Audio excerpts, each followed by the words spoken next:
হরিপুর গ্রাম থেকে ৫ গ্রাম দূরে মাধবপুর। চারিদিকে নিস্তব্ধতা, পৌষের কনকনে শীতের রাত।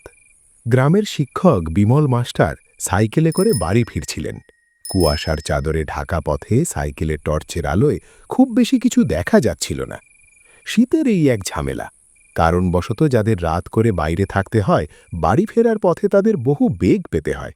কারণ রাত হলেই পুরো গ্রাম ঘুমিয়ে পড়ে। কোনো মতে দুটো মুখে পুড়ে কূপের আগুন জ্বালিয়ে মানুষ কাঁথার তলে নিজেকে সঁপে দেয় আর নাক ডাকতে শুরু করে। আর রাতের পথিকদের মনে তখন ভয় বাড়ে। বিমল মাস্টারের মনেও ভয়। সেই ভয় কারণ তাকে পার হয়ে যেতে হবে মাধবপুরের সেই পুরনো বটগাছ। এই বটগাছকে ঘিরেই গ্রামবাসীদের নানা কাহিনী। বিমল মাস্টার নিজেকে সাহস জোগালেও অশুভ যেন কোনো কিছুর উপস্থিতি অনুভব করেছিলেন। সাইকেলের টায়ার তখন ধীর গতিতে এগিয়ে যাচ্ছে সেই বটগাছের দিকে। বটগাছটা দেখেই তার বুকটা কেঁপে উঠল। কি শীত! আরে কুয়াশা! সাইকেলের টর্চটাও আজ ঠিকমতো জ্বলছে না। বাবারে, সামনে আবার সেই বটগাছটা। লোকে কত কি বলে এই বটগাছ নিয়ে। না বাবা, তাড়াতাড়ি বটগাছটা পেরোলেই বাঁচি। শুনছেন? এই যে আপনি, একটু দাঁড়াবেন? এই শীতের রাতে আমার একটা উপকার করবেন? হঠাৎ করে একটা নারী কণ্ঠের আওয়াজ ভেসে ওঠে। বিমল মাস্টার থতমত খেয়ে সাইকেলটা থামিয়ে দিয়ে দাঁড়িয়ে পড়েন। টর্চের আলো প্রায় নিভু নিভু। বিমল মাস্টার অবাক হয়ে যান। এমন শীতের রাতে আচমকা কারো ডাক, তাও যদি হয় নারী কণ্ঠ, আর সেই পুরনো বটগাছটার কাছ থেকেই, তাতে যে কারোরই ভয় পাওয়া বেশ স্বাভাবিক। অথচ বিমল মাস্টারের বাড়ি এখনো ৫ গ্রাম পরে, তার তো স্থির থাকার কথা নয়। তিনি অবাক হয়ে একটু সামনে তাকালেন। তার থেকে সামান্য একটুখানি দূরেই বছর ২১-এর একটা মেয়ে দাঁড়িয়ে রয়েছে। চেহারাখানা তেমন ভালো বোঝা যাচ্ছে না। এত রাতে কে? কে ডাকে আমাকে? কে তুমি? আর এত রাতে তুমি এখানে কি করছো? আমাকেই বা কেন ডাকছ? ও কাকু, একটু এদিকে আসুন না। আমি খুব কষ্ট পাচ্ছি। একটু আমার কাছে আসবেন? আসুন না। এত রাতে এই জঙ্গলের ধারে তুমি একা কেন? কি সাহায্য দরকার তোমার? দেখি সামনে আসো তো। বিমল মাস্টারের ডাকে নারী মূর্তিটি সামনে এগিয়ে আসে। এবার তাকে দেখা যাচ্ছে বেশ পরিষ্কারভাবেই। কিন্তু মেয়েটিকে দেখে বিমল মাস্টারের চোখ কপালে ওঠে। এ যে কোনো মানুষ নয়, এক অশরীরী। লাল দুটি চোখ, শরীরে ক্ষতের চিহ্ন, আর কি বাজেভাবে গলাটা কাটা, তাতে এখনো তাজা রক্ত। বিমল মাস্টারের হাত পা কাঁপতে থাকল। মুখ দিয়ে যেন আর কোনো কথা বেরোচ্ছে না। ইচ্ছে হচ্ছে ছুটে পালায়, কিন্তু কোনো এক অদ্ভুত শক্তিতে তার পা দুটো যেন গেঁথে রয়েছে। হরি হরি হরি, বাঁচাও, বাঁচাও! আমার একটু উপকার করবেন কাকু? আমার এই লাশটা একটু সৎকার করে দেবেন? দিন না আপনি, দিন না কাকু, তবেই আমি শান্তি পাব। লাশ? লাশ? আমাকে আমাকে ছেড়ে দাও মা। তুমি যেই হও, আমাকে ছাড়ো। আমি তো তোমার কোনো ক্ষতি করিনি। আমাকে যেতে দাও। কী সব লাশের কথা বলছো? আমি তো কিছুই বুঝতে পারছি না। ছেড়ে দাও, ছেড়ে দাও মা। বুঝতে পারছেন না? ওই যে, একটু দেখুন, ওই বটগাছের দিকে তাকান। ওরে বাবা রে! এ কি? বিমল মাস্টার বটগাছের দিকে তাকিয়ে দেখেন তার সামনে দাঁড়ানো মেয়েটি বটগাছে বাঁধা একটি দড়িতে ঝুলে আছে। বিমল মাস্টার আর কিছু বলার শক্তি পান না, বেহুশ হয়ে পড়ে যান। মুহূর্তেই তার নিথর দেহটি সেখানেই কুয়াশার মধ্যে পড়ে রইল। পরের দিন বিকেলবেলা মাধবপুর গ্রাম থেকে ৫ গ্রাম দূরে হরিপুর। সেই গ্রামের এক চায়ের দোকানে জমজমাট আড্ডা বসেছে ৪ বন্ধুর: আকাশ, তপু, সজল আর শুভ। আজকের আলোচনার বিষয় ভূত। আশেপাশের গ্রামগুলোতে তখনও বিমল মাস্টারের ভয়ার্ত ঘটনার রেশ চলছে। শিক্ষিত যুবক শুভ, যার মনে যুক্তির বীজ বপন করা, সে ভূতের অস্তিত্ব মানতে নারাজ। কিন্তু বাকি বন্ধুরা বিশ্বাসে অটল। আরে দূর, এসব গাঁজাখুড়ি গল্প। আমি এসব ভূতপ্রেত বলে কিছুই বিশ্বাস করি না, সব মানুষের মনের ভয়। না শুভ, ভূত আছে। এই মাধবপুরে বিমল মাস্টারের কি হলো সেটা তো শুনলি। মাধবপুরের শীতের রাতে নাকি প্রায়ই মানুষ মরে ওইখানে। তুই বিশ্বাস কর আর না কর, আমরা বাকিরা কিন্তু বিশ্বাস করি। ঠিক বলেছিস রে সজল, আমাদের ভয় না পাওয়াটা বোকামি। পরে ভূতের কবলে পড়লে জীবনে কত ধানে কত চাল টের পাবি। শুভ, একখানা কথা শোন। তুই তো ভূতে বিশ্বাস করিস না, তাই না? তাহলে চল দেখি এই মাধবপুরের সেই বট গাছের কাছে একা যেতে পারিস কিনা দেখব। সারা রাত কাটিয়ে আসতে পারবি, তবে বুঝবো তোর সাহস আছে আর সত্যি ভূত বলে কিছু নেই। ঠিক আছে, যদি ভূত থাকে তবে প্রমাণ হয়ে যাক। মাধবপুরের সেই বটগাছের কাছে একা যাব আমি, আর সারা রাত কাটাব। আরে, তোরা দুজন পাগল নাকি? আর তুই এসব কি বলছিস সজল? শুভ বিশ্বাস না করুক, তুই তো জানিস এসব হয়। সত্যি সত্যি তুই ওকে ওখানে যেতে বললি? তপু, তোরা এত ভয় পাচ্ছিস কেন? ভয় পাবে এই বেটা। শুভ নাকি ভূতে বিশ্বাস করে না। এই যাক দেখি কত সাহস ওর। যাই হোক শোন, তোকে একটা গজাল নিয়ে যেতে হবে। ওখানে পুঁতে রেখে আসবি, বুঝলি? তবেই বুঝব তুই গিয়েছিলি। হ্যাঁ, যাব। সকালেই প্রমাণ হবে ভূত বলে কিছু নেই। তোরা প্রস্তুত থাকিস, গেলাম। শুভ উঠে দাঁড়ায়, চোখ মুখ বেশ প্রফুল্ল। সবাইকে সে বুঝিয়েই ছাড়বে ভূত বলে কিছু নেই। সজলের চোখ দুটো চিকচিক করে উঠল। মুখের কোণে এক টুকরো মুচকি হাসি, যা কেউ দেখতে পেল না। কিন্তু তপু আর আকাশ তখনও চিন্তিত। সেদিন রাতেই শুভ একাই রওনা হল মাধবপুরের দিকে। পথে একটা মানুষ তো দূর, কোনো প্রাণীরও চিহ্ন নেই। কুয়াশা আবার নেমে এসেছে, কিন্তু শুভর মন তাতে বিন্দুমাত্র ঘাবড়ায় না। এদিকে বন্ধুরা ভয়ে আর চিন্তায় তার পিছু নিল। শুভ গজাল মুষ্টি করে হাতে নিয়ে এসেছিল, তার চোখে বিজয়ের হাসি। কারণ আজ সে প্রমাণ করবে ভূত নেই। সে প্রমাণ করতে চেয়েছিল মুক্তির শেষ কথা, কিন্তু ভাগ্য অন্য কিছু লিখে রেখেছিল। শুভ তো চলে আসলো মাধবপুরে। ওর যদি কিছু হয়? আরে চিন্তা করিস না, ওকে তো আমরা পাহারা দিচ্ছি। এবার তো এসে পড়েছি। কোথায়, কিসের ভূত? এখন এই গজালটা পুঁতে দিয়ে চলে যায়। শুভ বটগাছের সামনে দাঁড়িয়ে চারপাশ দেখছিল। কোনো কিছুর দেখা না পেয়ে বাজি জিতে গেছে ভেবে তার খুশি মনে উড়ু উড়ু। তারপর খুশি মনে গজালটা পুঁতে যাবে, ঠিক তখনই তার সামনে এসে কেউ দাঁড়ায়। শুভ তাকিয়ে ভয়ে কেঁপে ওঠে। এমন ভয়ানক চেহারা সে আগে কখনো দেখেনি।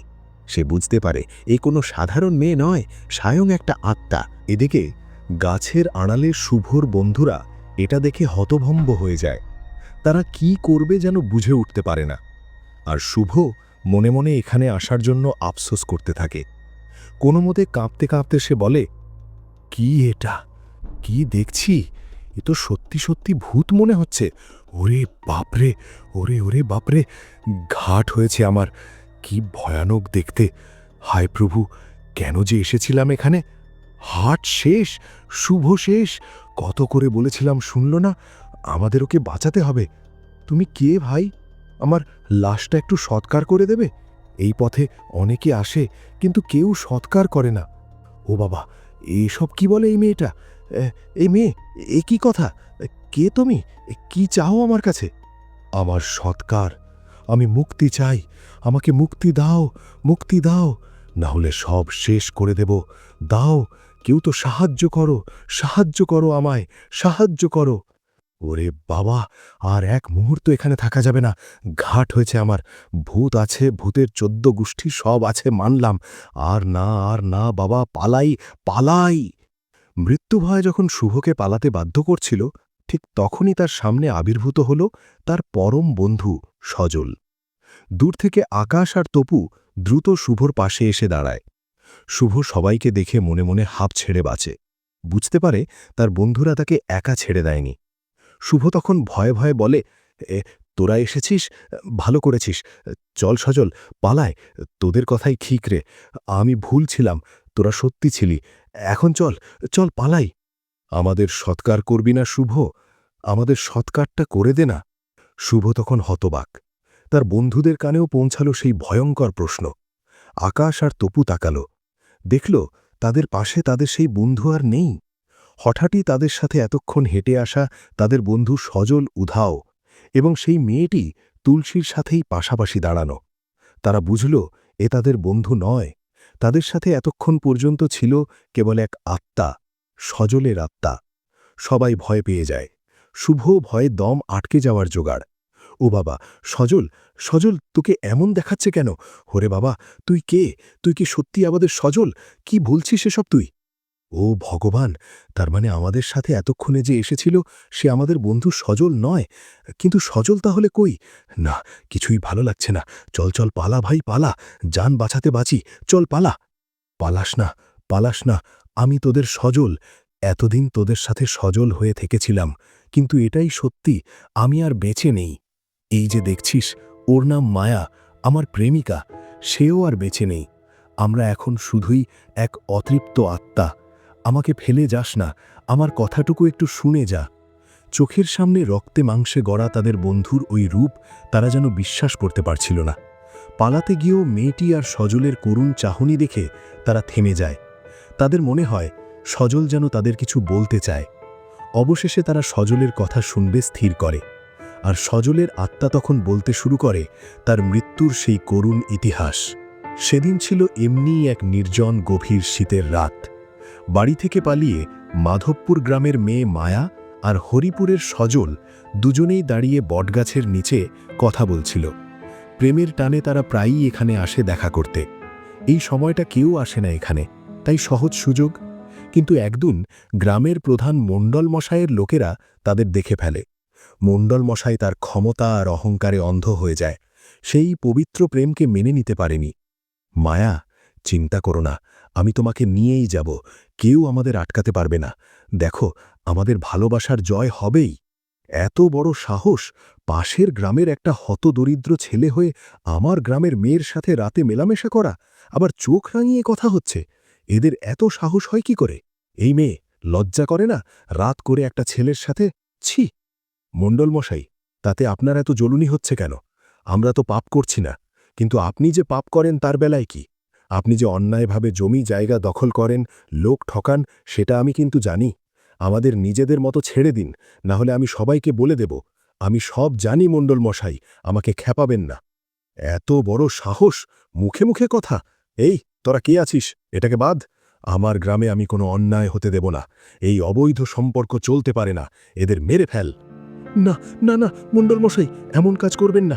আমাদের আপনি মারবেন না, আমাদের ছেড়ে দিন আপনি। আমরা দূরে কোথাও চলে যাব, দয়া করে আমাদের ছেড়ে দিন, আমাদের মারবেন না। কিরে, দাঁড়িয়ে দাঁড়িয়ে দেখছিস কি? মার দুটোকে। সেই রাতে মণ্ডল মশাইয়ের নির্দেশে তাদের গলা কেটে নির্মমভাবে হত্যা করে পুঁতে ফেলা হয় সেই বট গাছের নিচেই। সেই নির্মমতার প্রতিশোধ নিতেই সজলের আত্মা তার বন্ধুদের কৌশলে আজ এখানে এনেছিল। ভাই, তুই যদি মারাই যাস, তাহলে আমাদের সাথে কে ছিল এতদিন? মায়ার গ্রামের লোক কিছু বলেনি এ ব্যাপারে? না, মায়ার ব্যাপারটা কেউ বুঝতে পারেনি, কারণ ওরা গোপনে পুঁতে ফেলেছে। ওর বাবা মা কিছুটা আঁচ করেছিল, তবে মণ্ডল মশাই ভয় আর টাকা দিয়ে চুপ করিয়ে দেয়, রটিয়ে দেয়। মায়া পালিয়ে গেছে। আর আমি মৃত্যুর পর্দা হয়ে ফিরে এসে তোদের কাছে নিজের মৃত্যুর প্রতিশোধ তোদের মাধ্যমে নিতে চাই। আমরা যে শান্তি পাচ্ছি না, তোরা আমাদের সৎকার করে শান্তি দে, আর ওই মণ্ডল মশাইকেও শাস্তি দে, তবেই আমাদের মুক্তি মিলবে। এতদিন বলিনি, তোরা বিশ্বাস করবি না, তাই এখানে এনেছি। আমার খুব কান্না আসছে রে, তুই আর নেই ভাবতেই পারছি না। আমরা সবাই মিলে তোকে কথা দিলাম, তোর ন্যায় বিচার আমরা পাইয়ে দেব, ওই শয়তানটার সাজা দেব। বন্ধুর এমন নির্মম খুন বাকি তিন বন্ধু যেন মেনে নিতেই পারছে না। একটু আগেও যে বন্ধুর সাথে আড্ডা মেরেছে, হেঁটেছে, কথা বলেছে, একসাথে এত সময় কাটিয়েছে, সে শুধুই একটা আত্মা। এ কথা তারা যেন মানতেই পারছে না। তাদের চোখ কঠিন হয়ে যায়। তারা এর বিচার করেই ছাড়বে। পরের দিন রাতেই সেই তিন যুবক কৌশলে মণ্ডলমশাইকে বটগাছের কাছে আনে। মণ্ডলমশাই সেখানে মায়া আর সজলকে দেখে ভয়ে কুকড়িয়ে ওঠে। সে যেন নিজের চোখকেই বিশ্বাস করতে পারছে না। যাদের 1 মাস আগে মেরেছে, তারা এখন তার সামনে জলজ্জান্ত দাঁড়িয়ে। সে বেশ বুঝতে পারে তাকে কেন এখানে আনা হয়েছে। ভয়ে সে চেঁচিয়ে বলে ওঠে, এ কি, তোমরা তো বেঁচে নেই? আমি নিজে হাতে তোমাদের... না, হতে পারে না। তোমরা আমার কাছে কেন এসেছ? কি চাও? আরে, এই ছোকরাগুলো কি তাহলে আমাকে ইচ্ছে করে নিয়ে এলো? আর পালানোর সুযোগ নেই মণ্ডল মশাই। সময় হয়েছে তোর পাপের ফল ভোগ করার। মর এবার। মণ্ডল মশাই ভয়ে পালাতে যায়, কিন্তু সজল আর মায়ার আত্মা সামনে আসে। মণ্ডল মশাই পালাতে গিয়েও পালাতে পারে না। সজল আর মায়া তাকে মেরে দিল সেখানে। বাকি বন্ধুরা সেদিকেই তাকিয়ে রইল। তোমাদের অনেক ধন্যবাদ বন্ধু। অনেক দিন পর আমাদের আত্মা শান্তি পেল। এবার একটু শান্তিতে ঘুমোতে পারব। তোদের ধন্যবাদ দিয়ে আর ছোট করব না। তোরা চলে যাবি? বন্ধু কি করে মেনে নেবে তুই আর নেই? এ যে চিরন্তন সত্যি রে বন্ধু। আমাদের যে বেলা ফুরিয়ে গেল। আসি, বিদায়। সজল আর মায়ার আত্মা মুহূর্তেই মিলিয়ে যায়। তিন বন্ধু সেখানে পাথরের মতো দাঁড়িয়ে থাকে। চোখ বেয়ে না চাইতেই জল গড়িয়ে পড়ে। তাদের সজল যে আর কোনোদিন ফিরে আসবে না। পরের দিন সকালে সবাই সেই বটগাছে মণ্ডল মশাইয়ের ঝুলন্ত লাশ দেখতে পায়। সবাই ভীষণভাবে ভয় পেয়ে গেল আর অবাক হল।